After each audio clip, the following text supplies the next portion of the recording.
वसुदेवसुतं देवं कंसचाणूरमर्दनम् देवकी परमानन्दं कृष्णं वन्दे जगद्गुरुम्. Please, you'll get confused. Be careful. Don't think you'll understand yogi very easily. जाने देरी जाने दे योगी किसका मीत.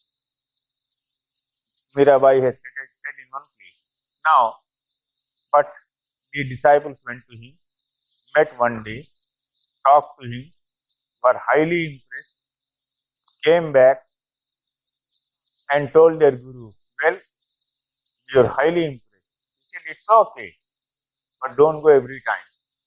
You'll get confused.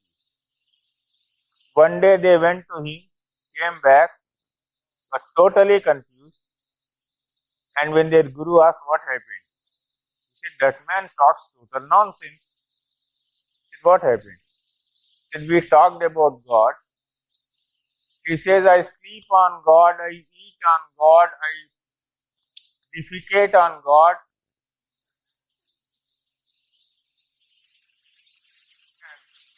These people are confused. He said, do you know he has reached such a high stage that he cannot see anything except God and his universe all around. How can there be anything without God? Siya Ram Mai Sabu Jag Dekhi. Ya Yo Mam Pashyati Sarvatra Sarvam Kya Mai Pashyati. The Gita. So you reach a stage that there is nothing except God all around you. Only one cosmic principle. He said, what do you mean? I touch, it is God. I sleep on God. I hit God. They can't understand. So that is the stage of akarma. In my yogi's destiny wheel of time, I had talked about Nagri Das Baba. Tremendous. Yes. So for them, karma becomes akarma and karma is karma. But they are performing the karma. It is a case of total detachment. Now when you come to karma, karma is the sanchita karma. Sanchita karma means in so many previous human births,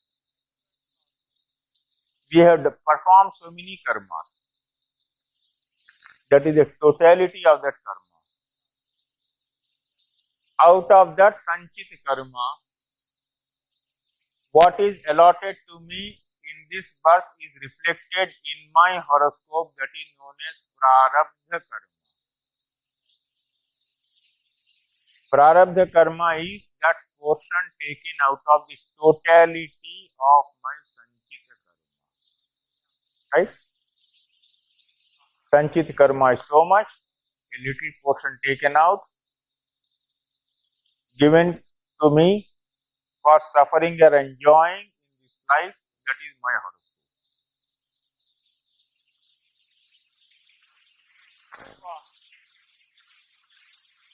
Within this, you have Kriyaman Karma, where you have the freedom to do what you want to do. That is known as Kriyaman Karma. Then, from the Kriyaman Karma, you Agami Karma, you are shaping your future. So, there is the freedom and there is the bondage. It has to be both. There is no such thing as total freedom. There is no such thing as total bondage. Then the third category is Vikarma.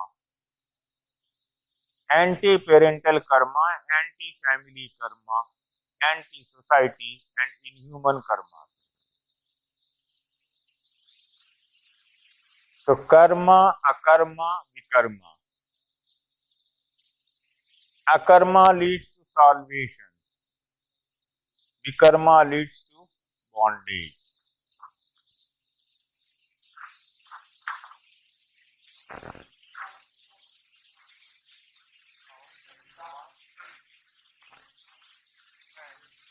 Pardon?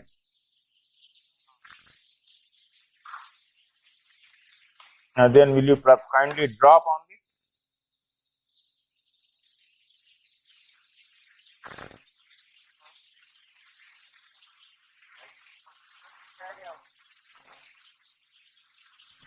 Now come here.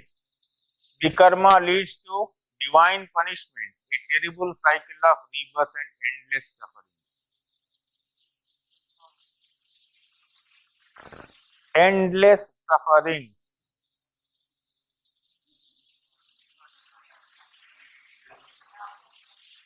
Karma can lead towards akarma or vikarma. The akarma element leads towards salvation and the vikarma element towards bondage. So now sit down and analyze what are you doing from morning till evening. How much of it is karma leading to bondage? How much of it is karma leading to salvation? That much freedom you have. Elements of karma. Karma that has 4 elements as shown in the table earlier, that is being explained here. Sanchita karma are the total accumulated balance of karma. It is only man that performs karma and not animals, which remain in what is called bhoga yoni, are the form in which they have only to suffer or enjoy and can do no karma to liquidate or create more karma, as man can do. Sanchita karmas are karmas done by person in his previous birth as human being only. Such Sanchit karma is divided into 2 parts. The prarabdha, or that part of Sanchita which is allotted for the present birth. It has both positive and negative sides. Man's enjoyments and achievements spring from the positive part of it, and unhappiness and failures from the negative part. That is what a good astrologer sees. The other part of Sanchita can be called motivations created, which can enter any time in the present life. This is some habit, some motivation. Now this is a highly interesting area for you to explore. At the physical level, you can explore. At the psychological level, it is not possible. At the psychological level, only yogis can do it. Ian Stevenson, about whom I talked last night, doing such beautiful research in reincarnation in Virginia University, has established clearly that if in the previous birth a man was, let us say, shot here and he died, in this birth when he was born there was a birthmark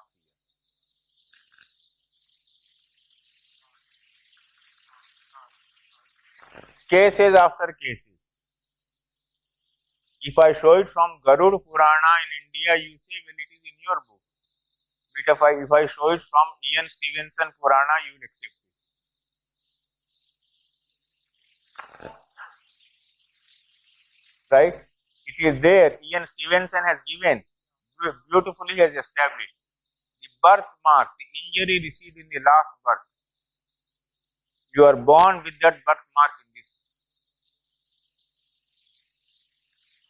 At the physical level, that is proven. At the psychological level, it is very difficult to prove because we really don't know. There is a very fine example. Fahian was a Chinese traveler who came to India many centuries ago, and he wrote a diary. That diary is one of the main sources of India's history or reconstruction of Indian history. That Fahian wrote that he had gone to meet many of the great lamas in India. There is one lama with a huge big body, very intelligent, very enlightened, very spiritual, and he enjoyed his company immensely.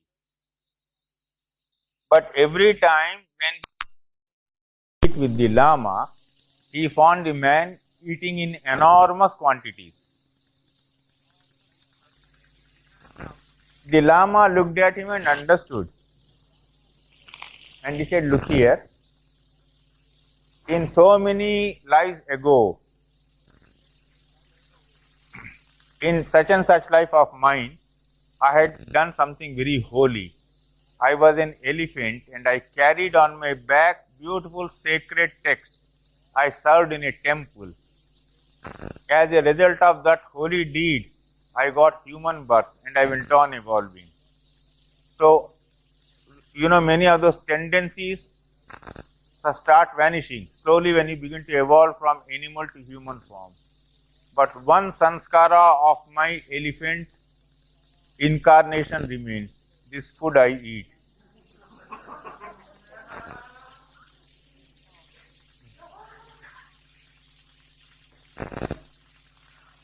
This food I eat is the sanskara of that birth.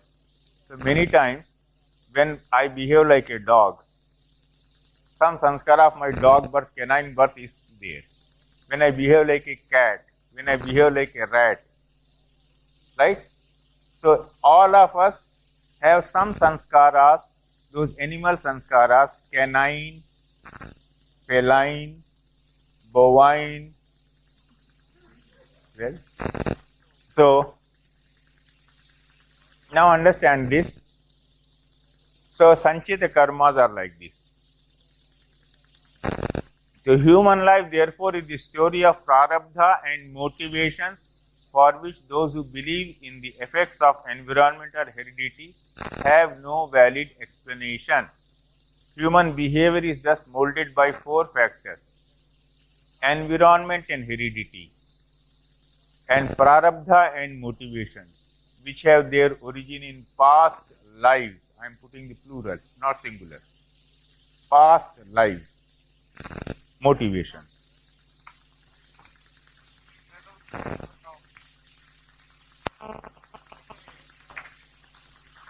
So therefore, favorable, mixed, unfavorable, acting according to one's own plans willingly, acting according to one's own plans unwillingly, acting according to someone else's plans willingly, acting according to someone else's plans unwillingly. You analyze all the acts you are doing from morning till evening, they have to fall into one of the four categories.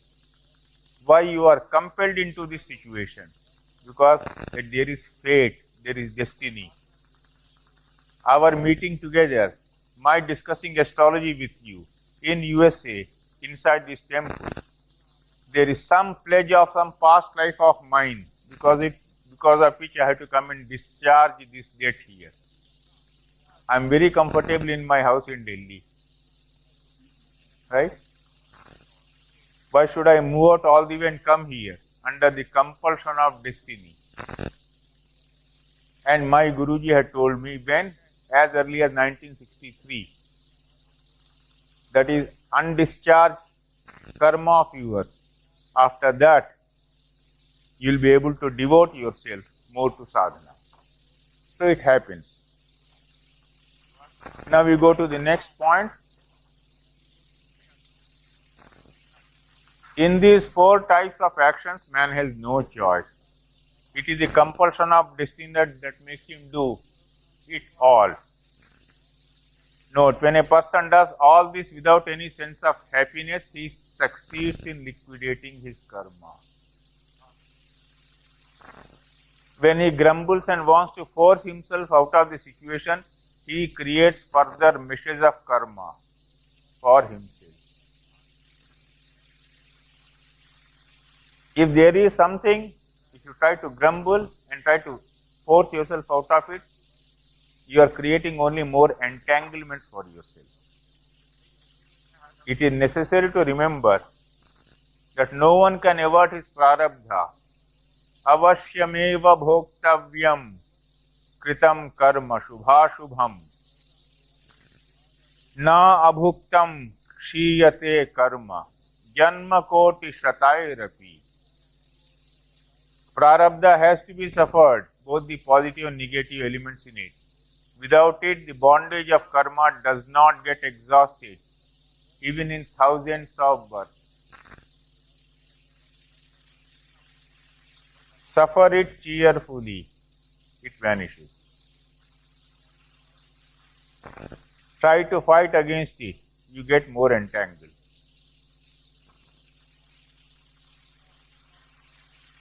Think of your life right from the childhood till now. How many situations were there over which you had any control? How many times things went against your wishes? They had to go. So the best part is to reconcile yourself to a situation. Don't grumble, don't grudge. You will be happy. Because you can do nothing to change. Then we come, the yogi accepts it as a wise person and allows it to exhaust itself. The bhogi, the worldly, tries all tricks, gets trapped by astrologers, psychics, and other type of occultists, and yet does not succeed in averting it. Some yogis who help others overcome actually postpone it to other births. This is not nullification of prarabdha, but only postponement. This is a secret most of you may not know. You go to many yogis and you say, well, he has cured me. What he has done he has postponed it to your next birth. You are required to pay a heavy interest on the loan you had taken in 1995, but we say, all right, you can pay in 1998. No one escapes it.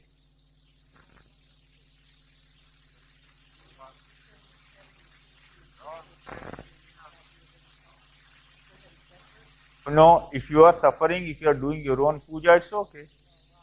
But if you are going to a yogi and asking you to cure it and postpone, if you do your own puja, you are able to lighten the whole thing and liquidate. I will be coming to the subject tomorrow more. But try to understand, the secret of this is so. It is again an area which materialistic cultures will find hard to accept. They will make an amalgam of all this and come out with a theory current in 1995 in the USA that each person can become his own guru. There is also a 6-week course in Avatarhood in the USA. Dr. Frawley had written about it somewhere. I read his article. 6 weeks, in 6 weeks you can become an avatar in USA. Very good. What then is Kriman Karban should be understood through the table given here.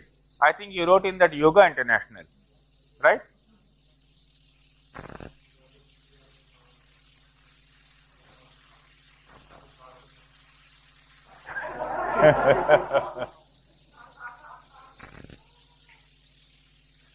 The efforts put in by a person yields its result. An astrologer can predict it. Yet a person must know that the motivations springing from many past births are always there, in a good or a bad way with him.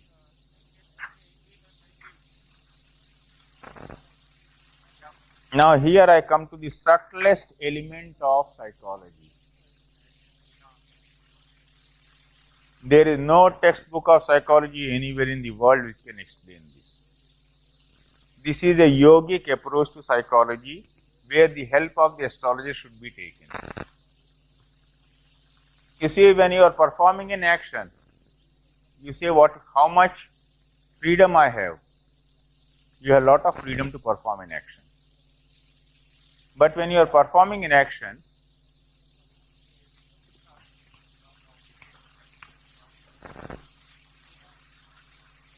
there are visible results instantaneous.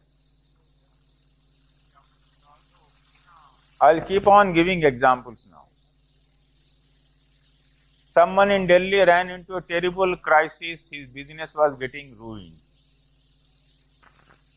I saw his chart. I saw that there was chance of his good recovery and good money coming. I asked him to do what I had told some of you, that 108 names of Goddess Lakshmi and Vishnu Sahasranamavali.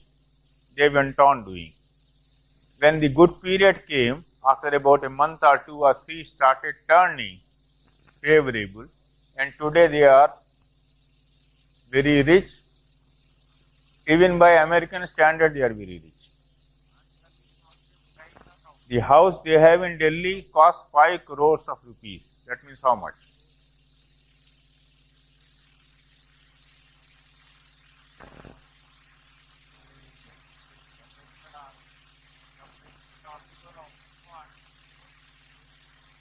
About 18 to 20, what you call, $1,000 million? Million dollars. And the person who was going to nearly sell off, but then there was a favorable period in astrology coming, and intensely they did the worship. So generally when we talk about Kriyaman Karma, we talk about intelligently well planned worldly and spiritual action.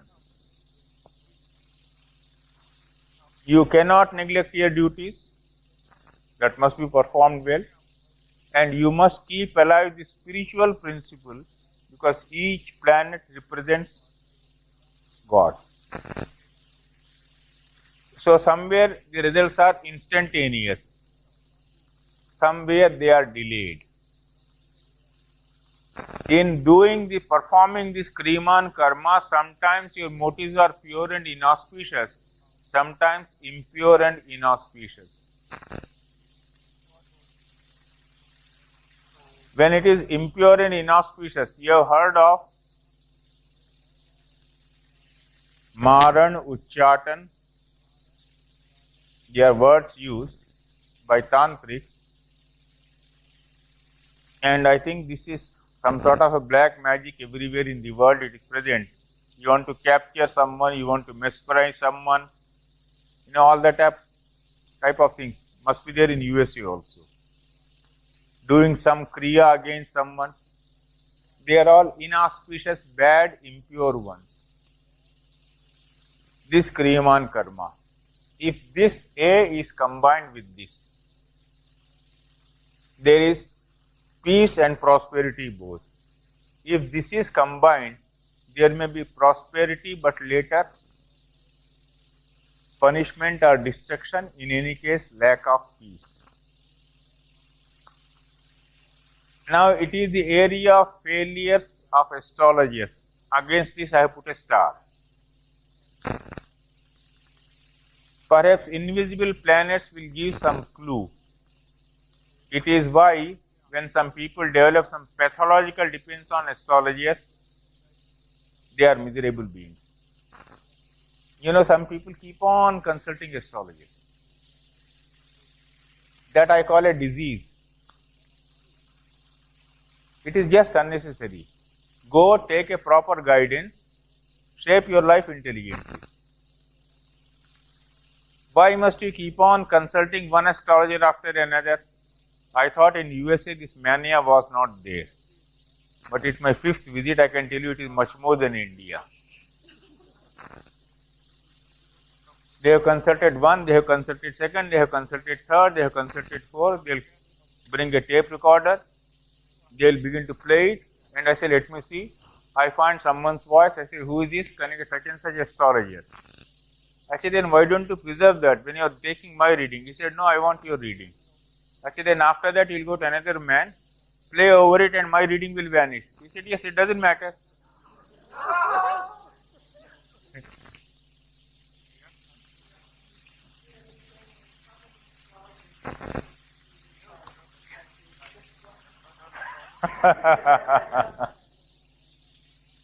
Now, in Parashar Hora Shastra, there are 9 invisible planets. You are using 9 planets, Rahu, Ketu included.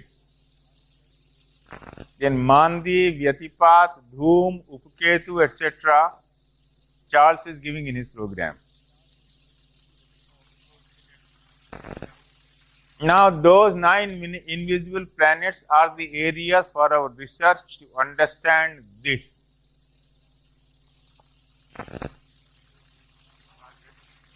Somehow during the course of the centuries, that seems to have got broken. We have lost it somewhere. I have done some research on this. I produced a paper in 92. I got very good results. And those who want to do in medical astrology, for them this I think is the biggest area.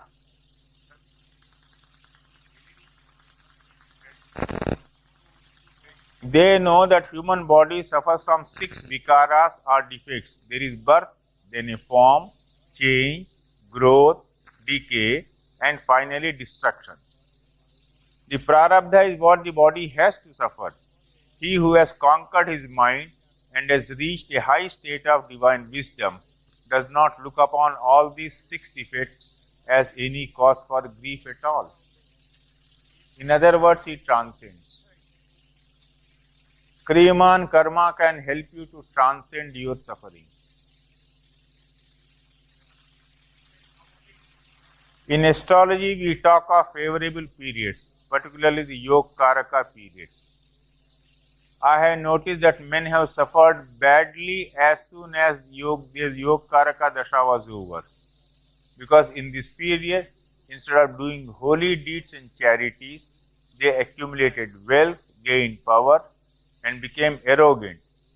In many cases, the results were instantaneous, while in others delayed.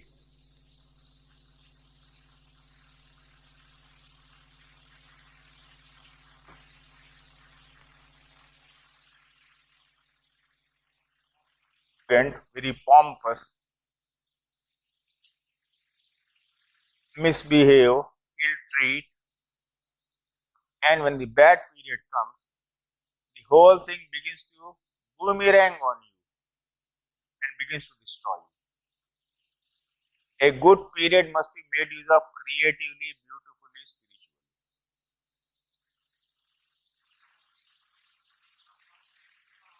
In the Indian context, I have many good instances. When the good period came, they took a lot of bribes. Just when the good period was ending, there was what we call the CBI raid in India, Central Bureau of Intelligence. They raided their houses, caught them red-handed, taking bribes. They were caught, taken to the jail, and after that, it was the end of their prosperity. So good period should be made use of creatively, spiritually. In the good period when nothing was succeeding like success, they took to only the gratification of their material achievements with gusto, forsaking many scruples. When the bad period came, the suffering was too much for them. What then is suffering? It is what you think it is.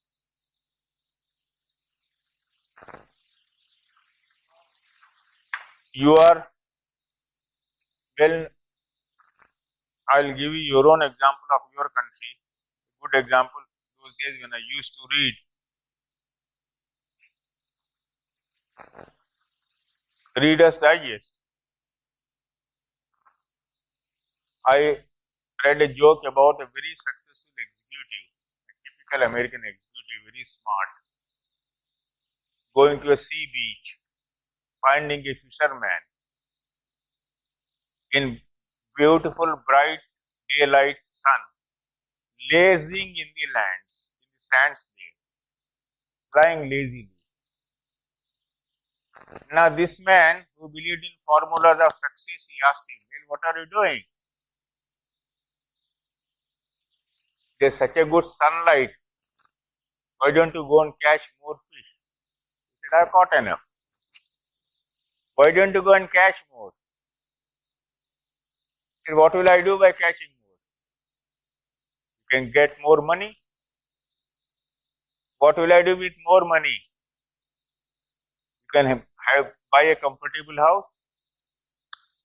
What will I do by comfortable house? By having a comfortable house, you can furnish everything beautifully. What do you expect me to do after that? Live happily.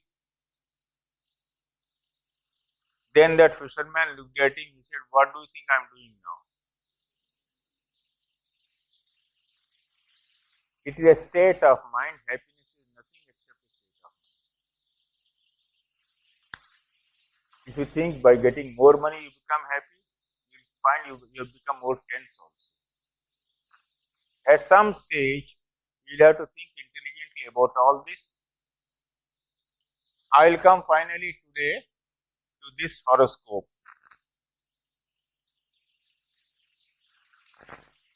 In 1993 November, I was in Los Angeles.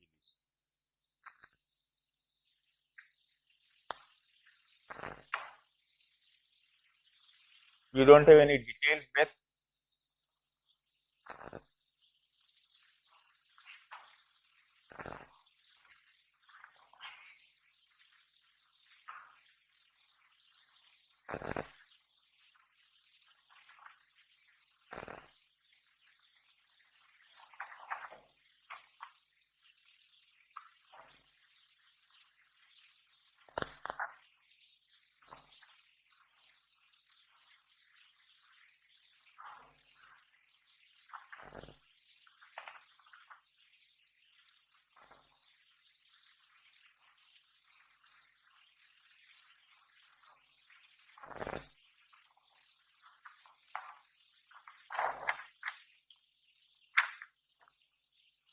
They put it up on the board, wrote out the degrees, and I remember then he was passing through the Mahadasha of Sun and the Antardasha of Rahu.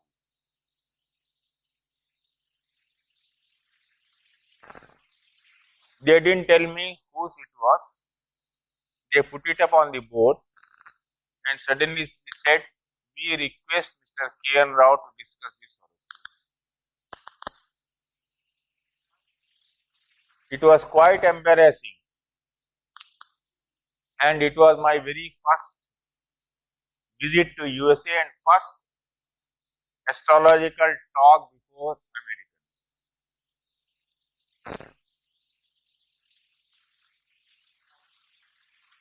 And I didn't know how I should talk, how I should discuss. I got up and asked, is he related to anyone in the audience?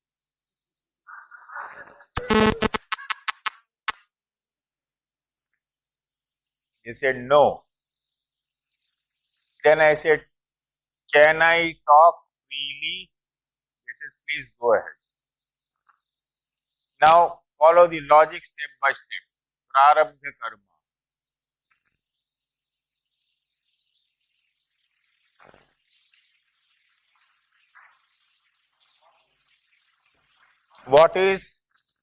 What are the aspects on the lagna?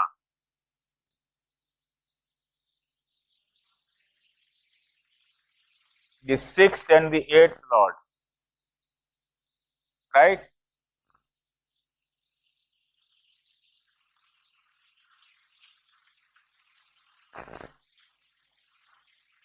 You see an aggressive personality.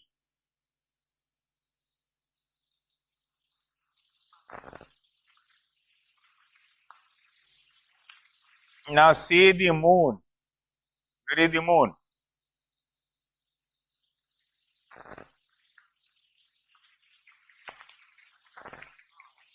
Moon with Mars, the 8th lord. But moon and Mars both are in Pisces. I told you repeatedly, this, and these three houses contain what are known as Sarpadresha Konas. The serpent,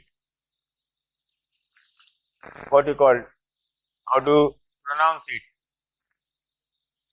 DECANATE.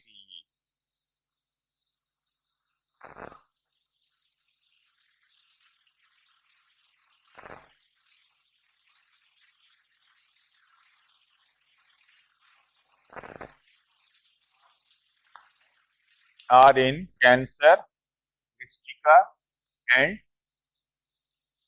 Pisces.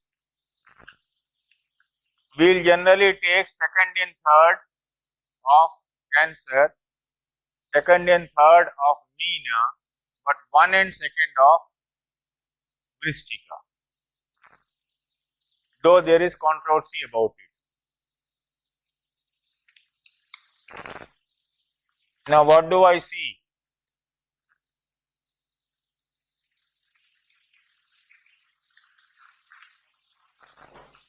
The Lagna is aspected by Mars and Saturn.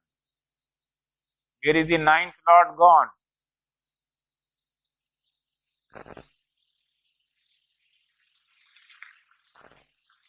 Eighth house.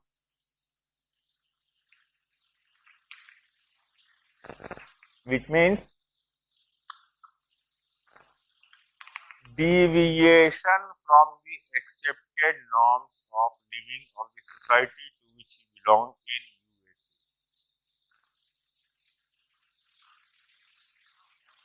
With this aggression of Saturn and Mars falling on the Lagna, what should this deviation mean? It's an aggressive deviation.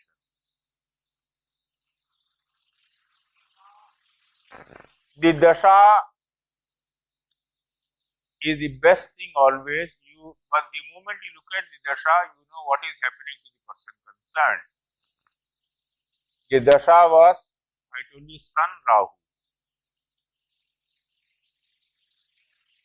Sun is the 12th lord. Rahu is in the 12th house.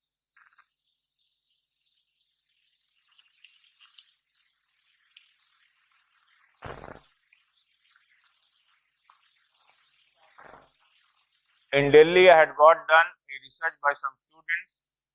It's not complete yet. That is on the use of Gresh Kona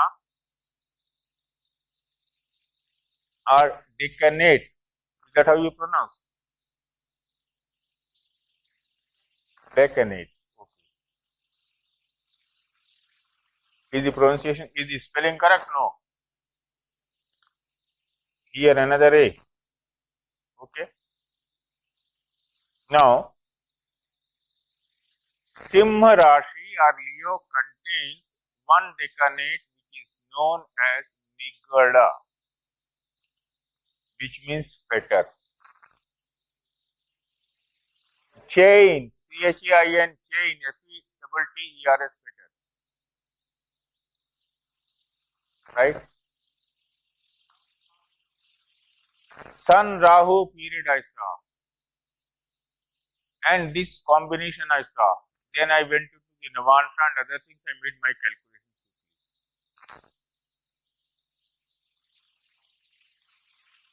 I asked, is this man in serious difficulties? Is he in any jail?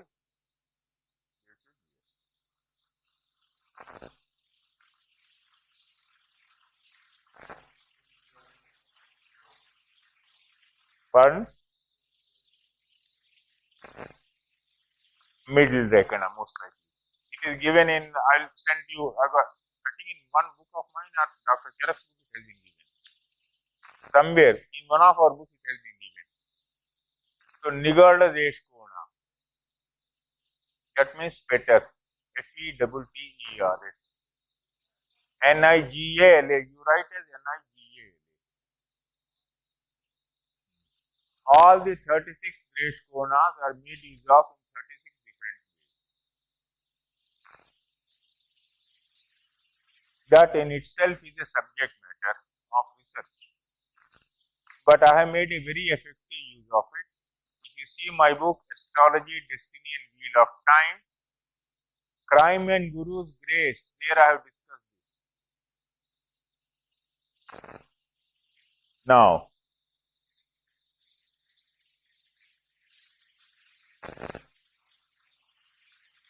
Sun here,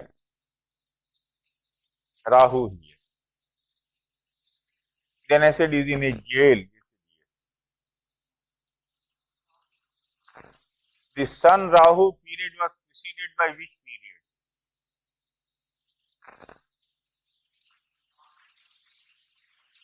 Sun Mars, right? Mars is aspecting which house?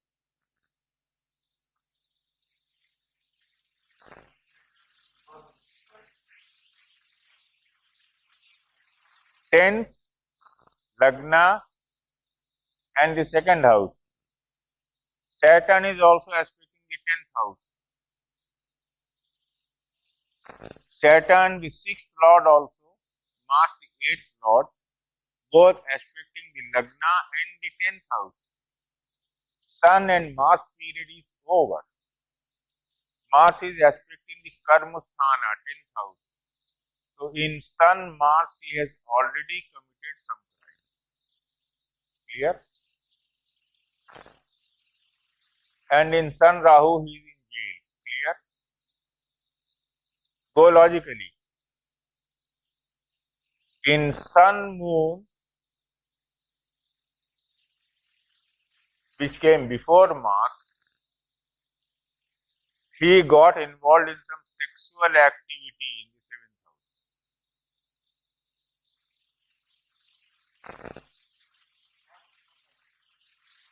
house. What it was, I knew nothing about it. I said, has he been punished? He said, yes. They said, yes. In the jail? He said, yes. For some sexual offense? They said, yes. I said, I would stop here, now tell me the details. They told me the details. Then I told them and requested them not to do that again with me in USA. Because if I saw something embarrassing, I would not like to say that openly. Now here, see the 5th lord.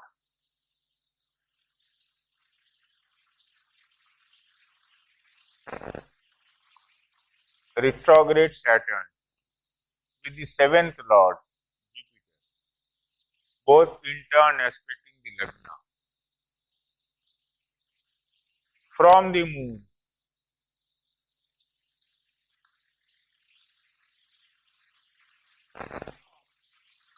now you see again with the 12th lord, Saturn, aspecting Ketu in the 12th house.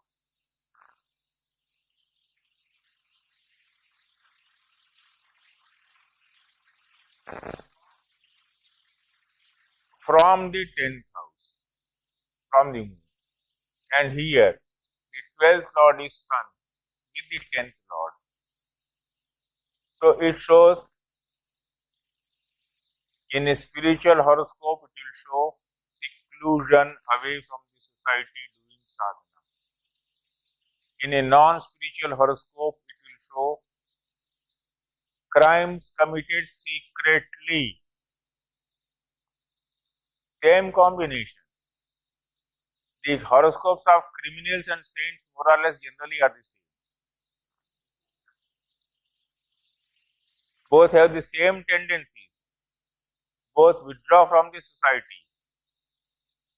Both keep away from the society.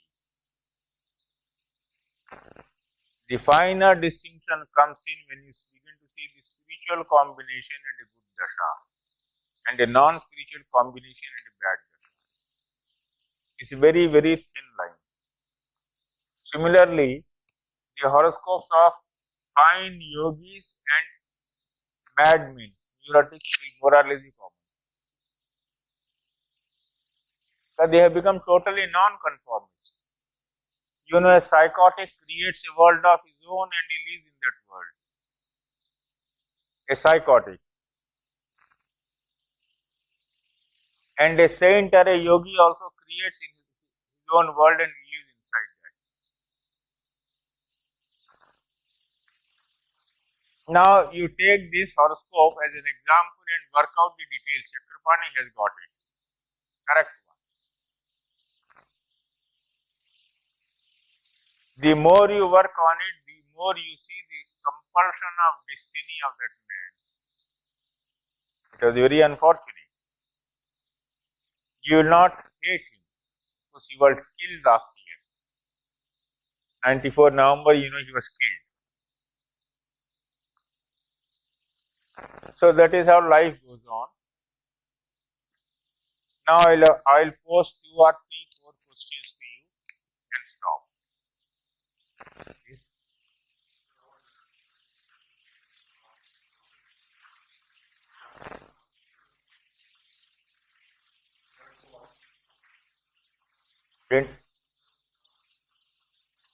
In Jeffrey Dahmer's chart from Moon, Rahu is in the 6th house aspected by Jupiter. Right? At one stage, was he or was he not prosperous? I don't have any details, so I really can't interpret and tell you. And I think he never got the moon dasha, and he never got.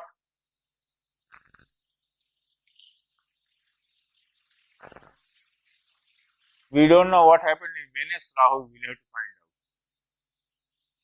out. There is the Ashtalakshmi Yoga. He must have known prosperity. And Mars in the aspecting the 10th house in his case. Mars aspecting the 10th house.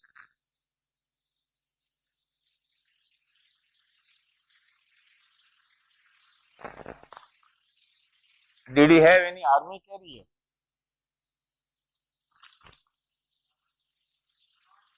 Was he in the army ever? No. There must have been an army connection. Find out. Pardon? No. Anyway, find out. So coming back to this, now I'm asking you 2 or 3 questions. I'll deal with them tomorrow. Question number 1.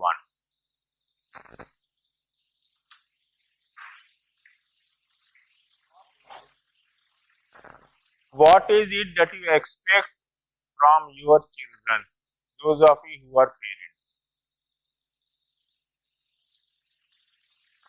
Those of you who are parents, who are children, what is it that you expect from your children? I want to know in the American context.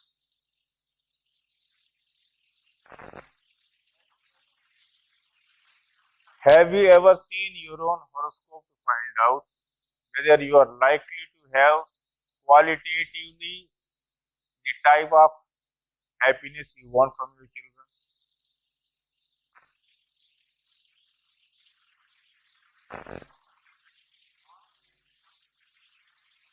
On the contrary, once I teach you this principle, you can take the same principles and find out about such happiness from your relationships, from your marriage,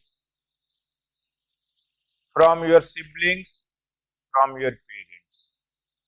Take the same principles and extend them to other areas. I'll take up only one area. While I'll take up this one area is, I'll show you a very extraordinary case, the only case of its type in the world. In 1972, someone, a doctor, asked me, he wanted to have a caesarean operation for the delivery of his first child. So he wanted me to fix for his wife. Would have been 1973.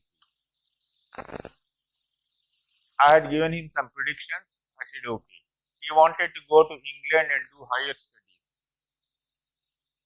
Doctor. Like Dr. Charak, he wanted to do FRCS and later some other degree in I. I made out a horoscope and I said, during this period, have the child delivered through caesarean operation. After the child is born, within such and such period, you will go abroad. The child will also go abroad. The child will have a very distinguished academic career. And all the wishes you have of going abroad and getting higher degrees will also be fulfilled. That was in 1973. How the detailed examination is to be done. That will be a full-fledged case study now, which I will present tomorrow when you are fresh. After that, 20 years I was not in touch with him. I was transferred from one station to another and he was in London. 20 years later, he came to India, met me, gave me feedback about what the child was doing. 1 year later, he came to me and told me what all was happening. Now, this case I am presenting, like the case I presented last night, with one very specific purpose. Many people will tell you that doctors can manipulate destiny by fixing the birth time. This controversy is going on in India, and it will be there in USA also. And the scientists will advance that argument. What is your answer? I have many case studies, but this is the only case study where I have a feedback of 23 years ago.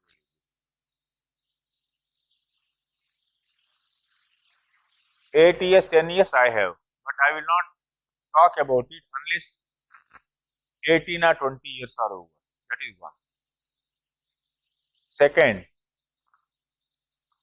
you make use of Vinshotri Dasha. Vinshotri Dasha shows you the light and shade in your life. There is hope for everyone. When you are passing through a bad period, in the Kriman Karma area, if you devote more time to spiritual activities, the tension is over. When you are passing through a bad period, later you see good period coming. It is better for you to concentrate on that so that you don't allow this man to get depressed.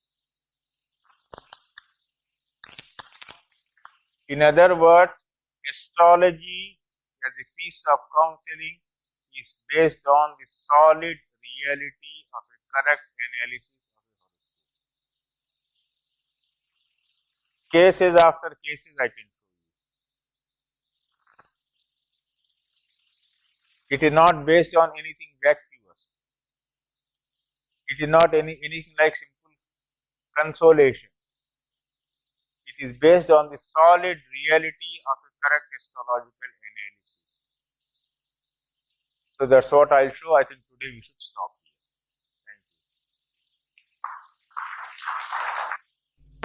Thank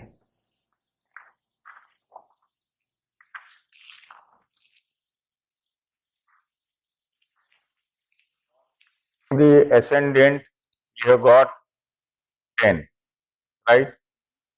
Always count whenever you are writing 10, ascendant plus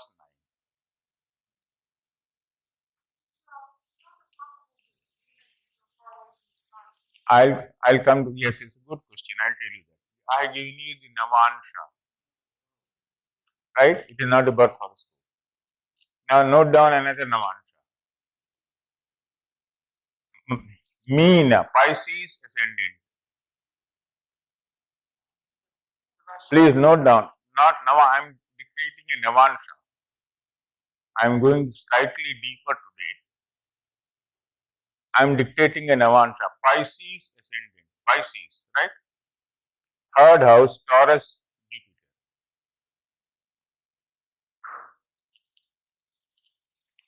Fourth house, nothing. Fifth house, Rahu.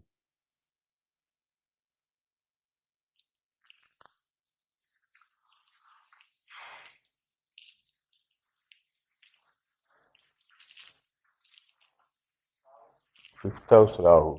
Sixth house, Sun and Mars, Leo.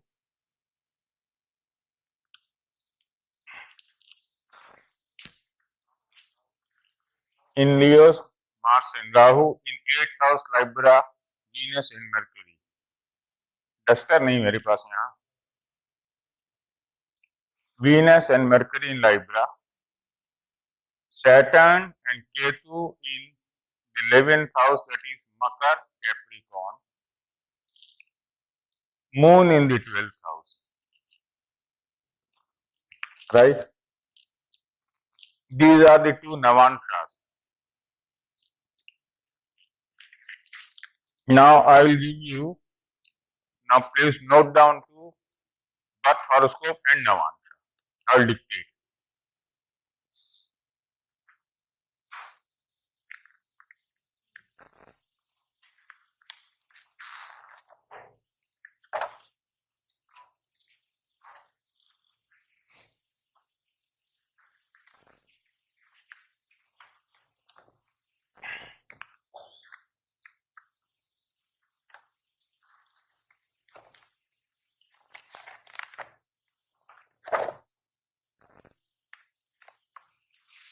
Pisces ascendant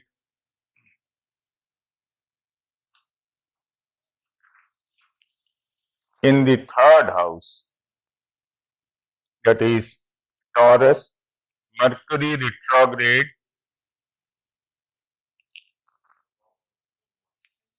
It is birth horoscope. Pisces ascendant, third house Taurus, 3 planets. It is birth horoscope, not Navansha. Please note down, I'll tell you what it is. Pisces, third house, retrograde Mercury, Sun and Ketu. Fourth house Venus.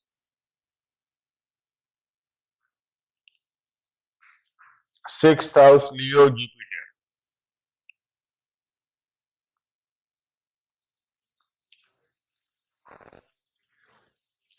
Jupiter, that is in Leo. Ninth house Scorpio, retrograde Saturn and Rahu.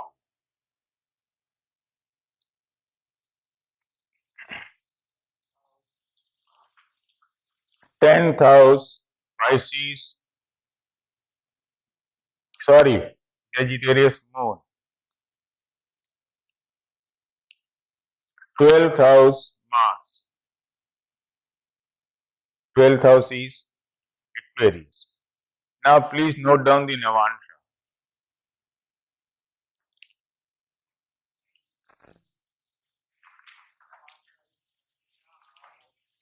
Navansha is Kanya or Virgo,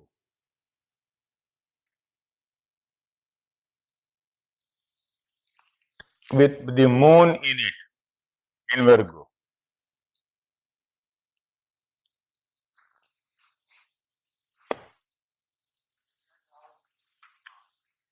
The second house is Mars.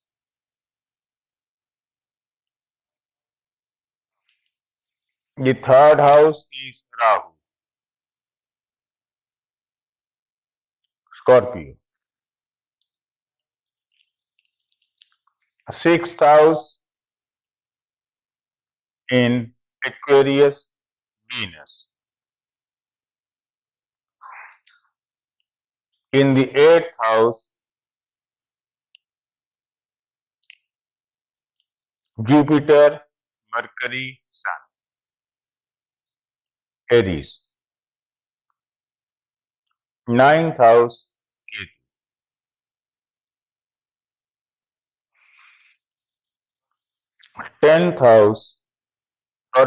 11th or 12th house, Leo, Saturn. In the first case, I gave you a Navansha. In the second case, I gave you a Navansha. Now I have given you both the birth horoscope and Navansha. Okay? Yesterday I gave you my horoscope. Today the first one I discussed is the Navansha, my Navansha. Right?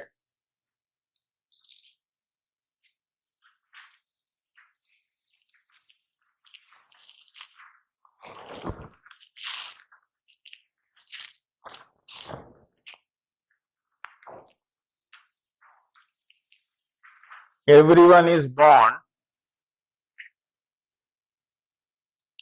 with a horoscope, and in that horoscope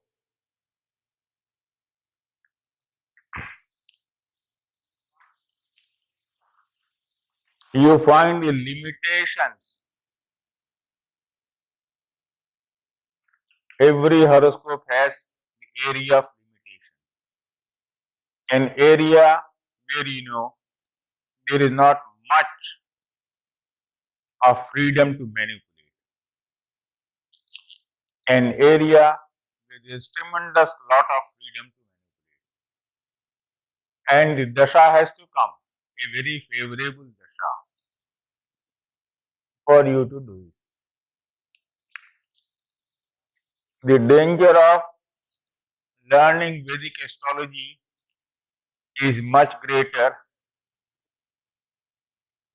if you learn it in a very shallow way.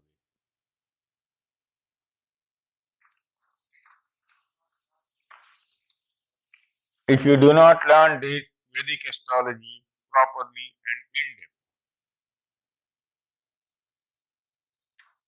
The danger of misinterpreting is much greater for many reasons.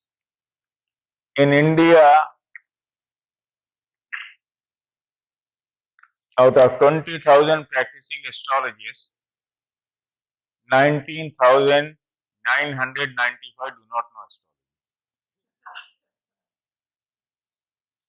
What I say, if they do not know astrology, in the real classical fine sense, you give them a Navansha, they do not know how to analyze the Navansha. You give them a divisional horoscope, they do not know how to analyze the divisional horoscope. They cannot look into a horoscope except seeing only Vinshotri Dasha. What a poverty in a nation where you have 99 Dashas. They want to depend only on one Dasha. So I tell them jocularly, in astrology you apply more Dashas, in marriage life stick to one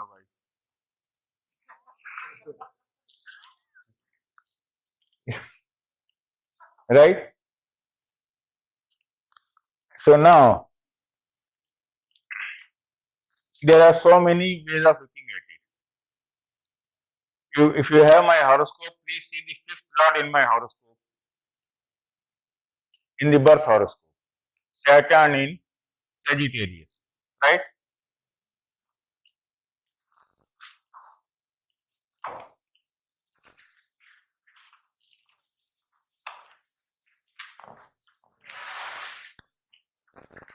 Yesterday I had given you my horoscope, you have it, right? Now in my birth horoscope, you find Saturn has no aspect of any planet, all alone, right? In the house of Jupiter.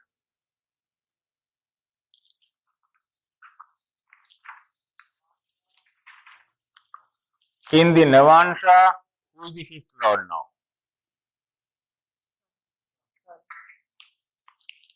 Aspected by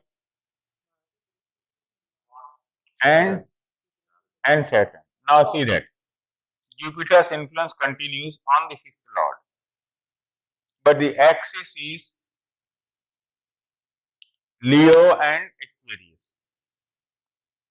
The Leo Aquarius axis involving Jupiter and Sun is the axis for temple building, institution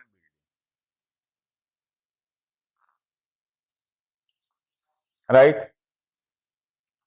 It's an axis for temple building, institution building.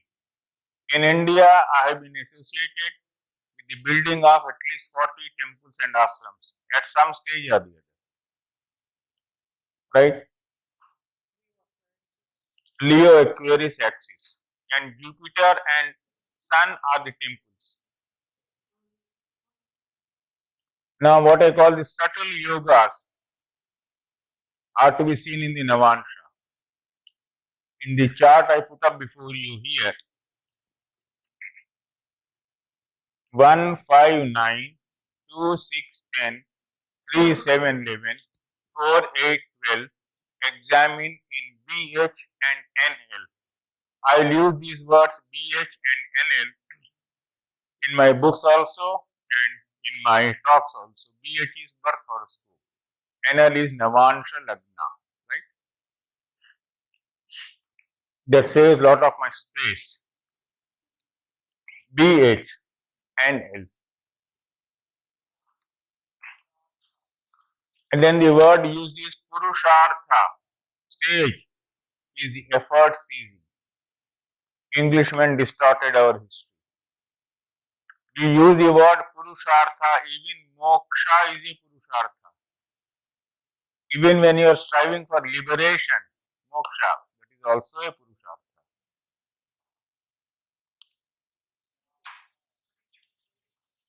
Purushartha means making an effort, valiant effort. Okay? Free will is translated as free will. Yes. When you make an effort, you put it as free will. Purushartha. At no stage in our philosophy, in our literature, have we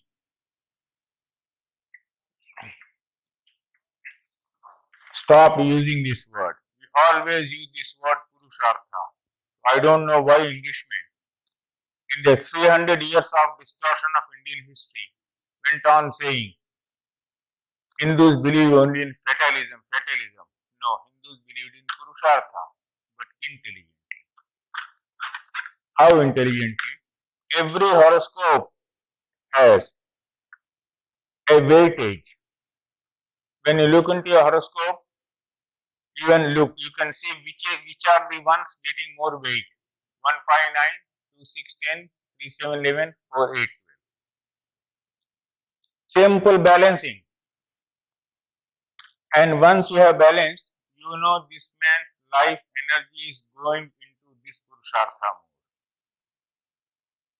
That is the meaning of karma. Now you think intelligently. If there is a disbalance, this is getting overweighty, this is getting underweight. This area you should be able to convert into yoga. This area you should be able to convert into yoga. How? Now comes in. I'll come back to that again. You want to continue seeing this.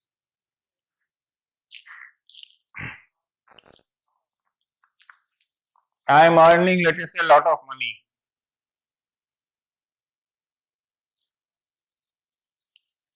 If I get attached to that money, my greed for money keeps on increasing.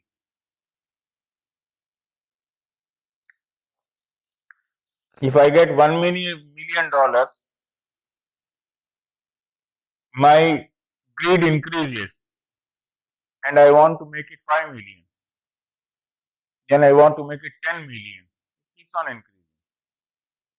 Now, turn this into charity. It is becoming a yoga for you. You are getting a lot of money, okay, good. But give good charity now. I am not asking you to do charities in such a stupid way as to become poor. No. But in such an intelligent way as to reduce your attachments to money. Remember, the Artha areas are 2, 6 and 10. The Artha areas you see from the house 2, from the house 6 and from the house 10. The house 2 is also the death-giving house. House 6 is also the disease-giving house.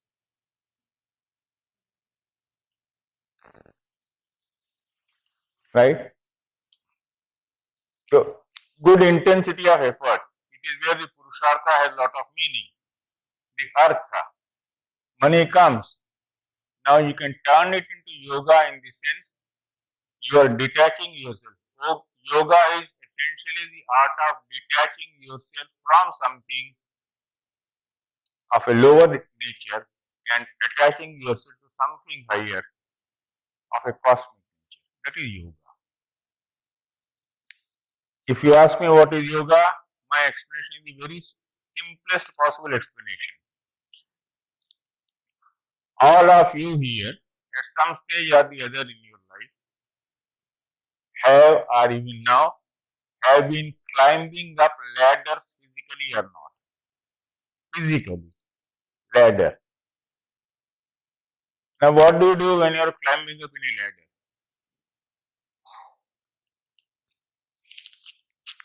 Catch hold of the upper rung, catch hold of the upper rung, then release the leg, right? You are doing that when you are climbing up. That is yoga. That is all the yoga means. Yoga is you are attaching yourself to the higher ideal, releasing yourself from the lower things. Detaching, attaching, detaching, attaching. So now in spiritual life, because last night we had very lovely, beautiful talk we all were having there. So then she asked some questions. I said, all right, note them down. I'll try to cover that. Questions revolving spiritual life, also Purushartha. So I'll first read out the questions. What is the strict discipline necessary for an astrologer? Why is it that anyone doing serious sadhana should not go to an astrologer? These questions she picked up from my conversation. If you're doing serious sadhana, never go to an astrologer. 3. Are there undisclosed patterns in spiritual life which cover up deficiencies in material life? What is the importance of Jupiter and Ketu in spiritual life? What happens when there are more planets in one house with the 10th Lord and some are combust? 6. The special type of yoga in a woman's chart where a malefic planet is, etc. I will come to that. I had asked Dr. Charak to cover it, but he covered it almost towards the end of his talk on yogas. So now I am coming to that. I am giving you a method of analysis. Please try to understand, I am not covering this book as it is. You can read the book. In between, I will take up some cases from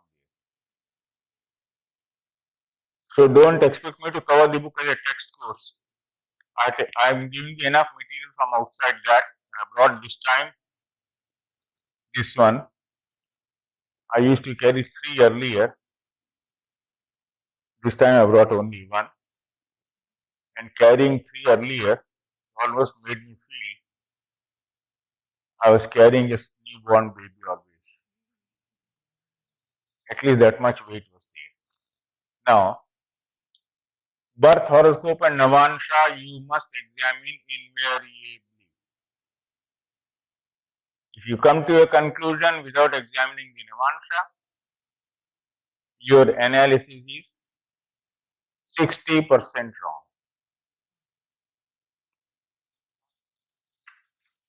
It can be 80% wrong also.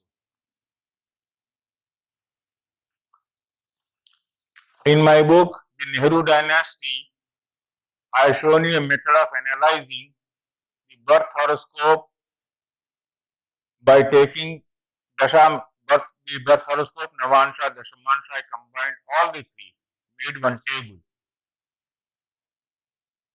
and showed how you should approach the interpretation of a dasha. I made maximum technical discussion in that book by combining charts together in one place, showing a method. But you cannot afford not to look into the Navansha before giving predictions. And you cannot afford to overlook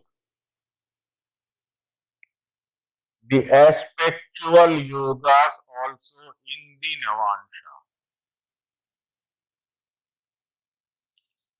This is a very, very subtle point. It is one of the subtlest points of Vedic astrology, which, as I told you, even 0.5% astrologists in India do not make use of. Very unfortunate. I am referring to this to tell you how a subtle difference here gives a totally new meaning to a combination. The second Navansha I gave you, I will come back to my Navansha later. The second Navansha I gave you, that of Srimati Indira Gandhi.